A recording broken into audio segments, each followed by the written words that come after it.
Assalamualaikum warahmatullahi wabarakatuh. Anak-anakku kelas 9 yang dimuliakan oleh Allah Subhanahu wa taala. Sebelum kita memulai pembelajaran pada kali ini, marilah kita mengucapkan basmalah bersama-sama. Bismillahirrahmanirrahim. Semoga dengan bacaan basmalah tadi kita diberikan pemahaman yang mudah dalam memahami pembelajaran yang akan kita lalui. Anak-anakku, kita akan mendalami pembelajaran bab yang kedua. Meskipun kemarin kita telah mempelajarinya, lah kita kali ini akan sekedar mengulas dan memberikan sedikit penambahan-penambahan yang kira diperlukan. Itu bab kedua, bab jujur dalam bermuamalah. Nanti yang akan kita bahas adalah yang pertama adalah perintah jujur, yang kedua adalah Quran surat Al-Mutaffifin ayat 1 sampai 17, yang ketiga adalah Quran surat Al-An'am ayat 152. Yang pertama adalah perintah jujur. Perintah jujur itu ada dalam hadis, juga ada dalam Al-Quran. Dalam hadis, ini hadis diriwayatkan oleh beberapa perawi. Kalau lihat tahrijnya, itu hadis ini dalam hadis Sahih Muslim, hadis ke 4721. Kemudian Sunan Abu Tirmidzi dalam hadis nomor 1894. Kemudian Musnad Ahmad bin Hambal, hadis nomor 3456. Kemudian Sahih Bukhari, hadis nomor 5629. Itu kalau lihat tahrijnya. Tahrij itu apa?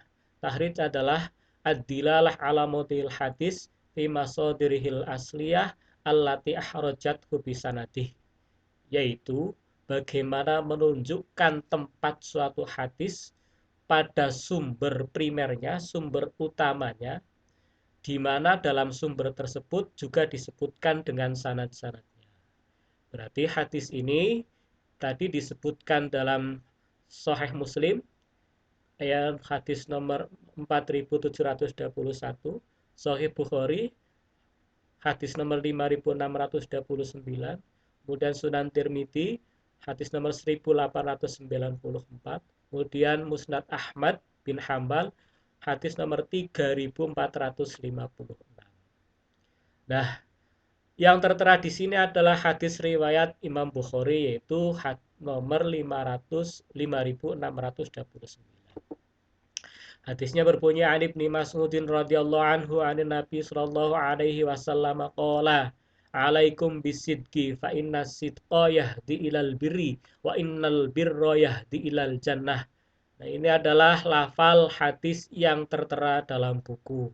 Adapun lengkapnya yaitu berbunyi wa ma yazalur rajulu yasduqu wa yataharra sidqa hatta yuktabu indallahi siddiqon wa iyyakum wal kadiba fa innal kadiba yahdi ilal fujur wa innal fujura yahdi ilan nar.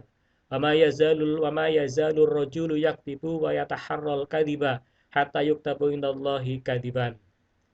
Artinya adalah dari Abdullah bin Mas'ud, dia berkata, Rasulullah Shallallahu Alaihi Wasallam bersabda, kalian harus berlaku jujur, karena jujur itu akan membimbing kepada kebaikan, dan kebaikan akan membimbing ke surga. Seorang yang senantiasa berlaku jujur dan memelihara kejujuran, maka ia akan dicatat sebagai orang yang jujur di sisi Allah.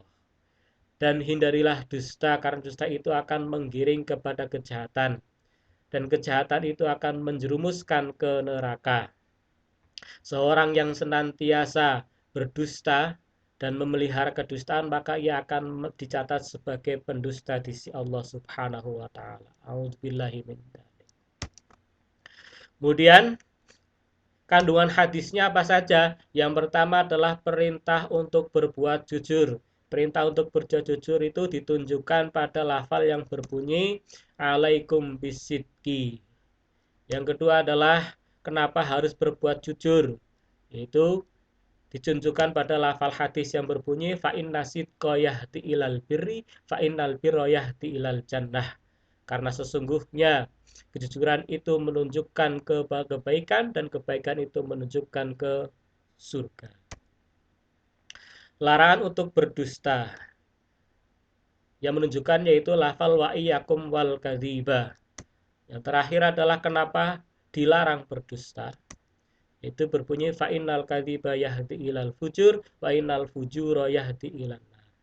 Karena sesungguhnya dusta itu dapat menggiring kepada kecurangan dan kecurangan itu dapat menggiring ke neraka.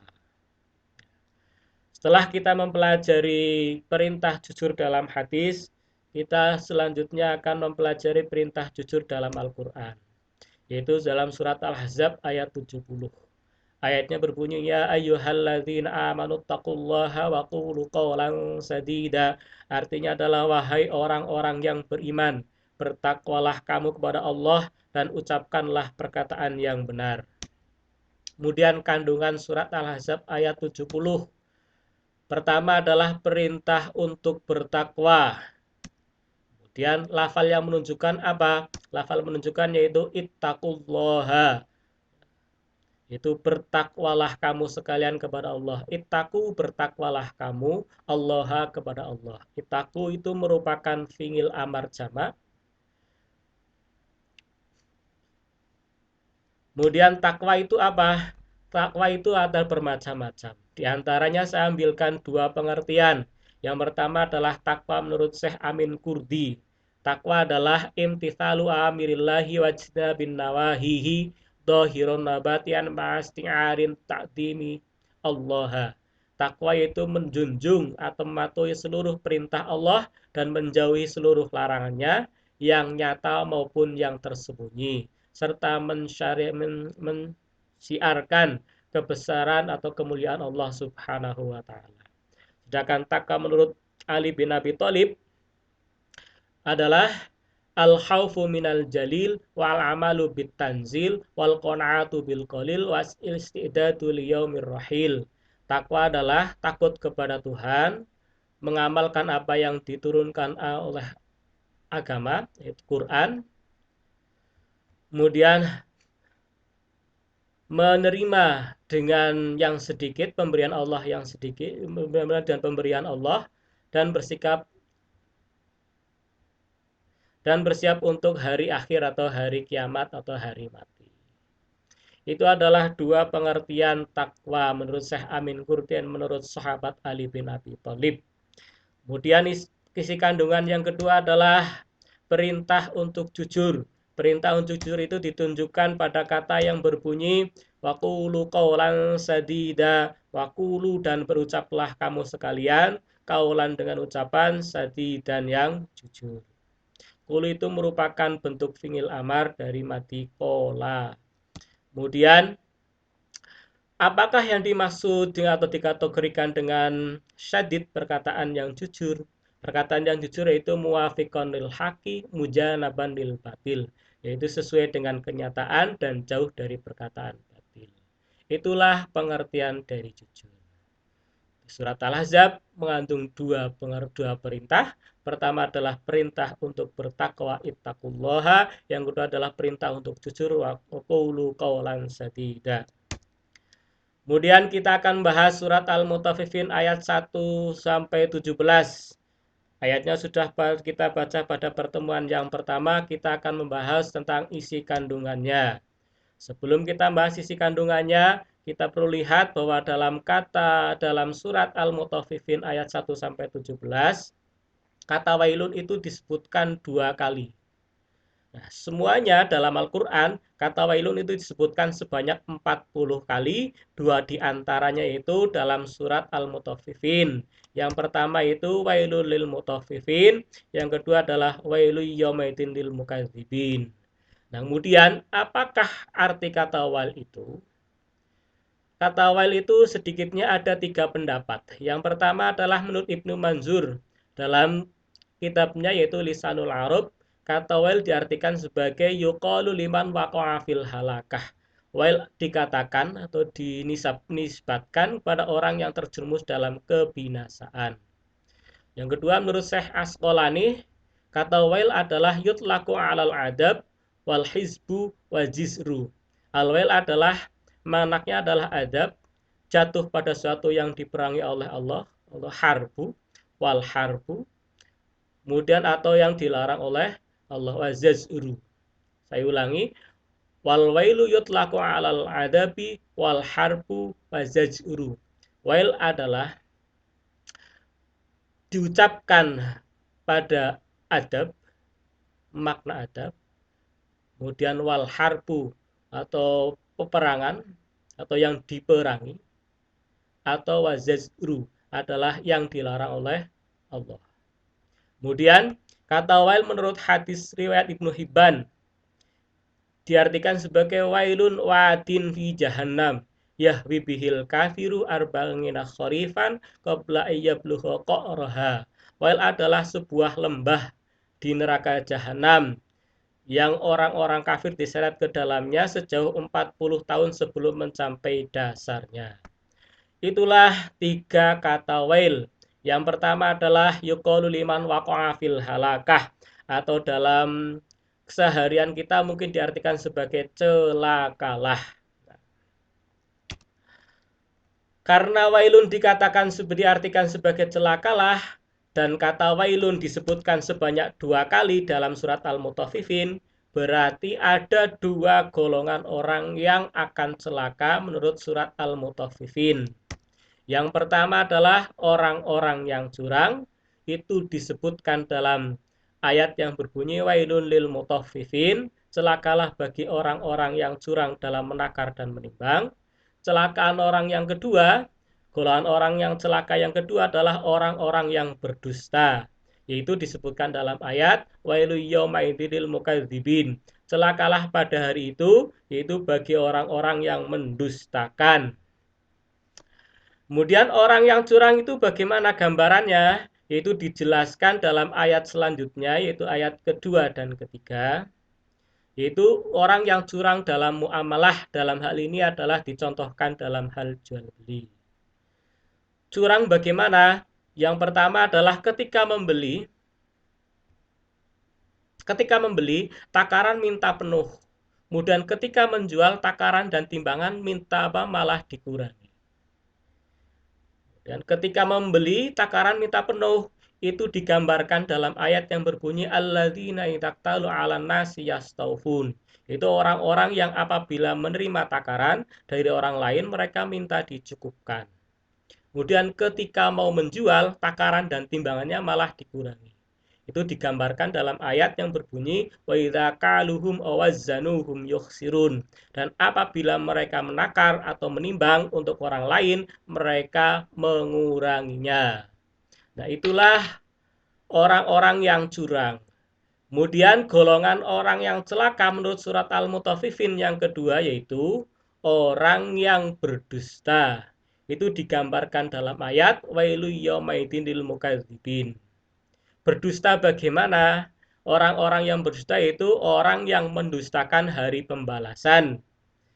Digambarkan dalam ayat selanjutnya alladzina yukadzibuna biyaumiddin, yaitu orang-orang yang mendustakan dengan adanya hari pembalasan. Ciri-ciri orang yang mendustakan hari pembalasan itu ada 3. Yang pertama adalah mu'tadin. Itu artinya adalah melampaui batas. Jadi mereka melampaui batas dengan mengerjakan apa yang dilarang oleh Allah.